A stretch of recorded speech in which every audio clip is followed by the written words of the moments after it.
మాధవన్. తనకి ముఖ్యమేంటి? ప్రజల క్షేమం, ఆరోగ్యం, రక్షణ. కానీ శాస్త్రం కన్నా మనసులో దయ ఎక్కువ. ఆయన పాలనలో మనసులు నొప్పించకుండా న్యాయం వెదజల్లేలాగా పాలించిన రాజు. తరువాత దేవనిక కేశమాధవునికి పుత్రుడు. ఆయన తపస్వి లాంటి పాలన చేశాడు. బ్రాహ్మణుల మర్యాద, యజ్ఞాలు, అయోధ్యలో పుణ్య ప్రవాహం నడిపించాడు. దేవనిక సుతుడే అహినాగు. పేరు వినగానే చెప్పగలం, ఆయన ఒక సర్పం లాంటి మేధా బుద్ధి కలిగిన వాడు. న్యాయ మార్గంలో దృఢత్వం. ఎప్పుడైనా మీరు ఒక న్యాయంతో పాలించే రాజుని కలలో చూసారా? అదే అహినాగు. అహినాగుకి కుమారుడు పరిపత్ర.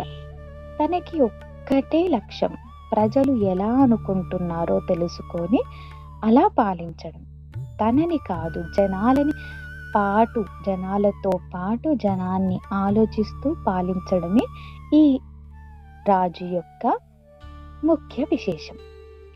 పరిపాత్రకి పుత్రుడు దళ. లైట్ లాంటి పాలన.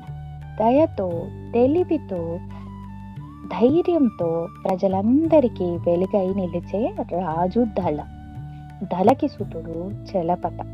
ఒక యుద్ధ వీరుడు, కానీ మనసులో కూడా బుద్ధి, శాంతితో పనులు చేసేవాడు.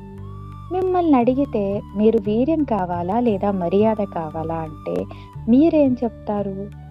కానీ ఈ చలపత రెండూ కలిగిన గొప్ప రాజు. తరువాత అగ్నివర్ణ.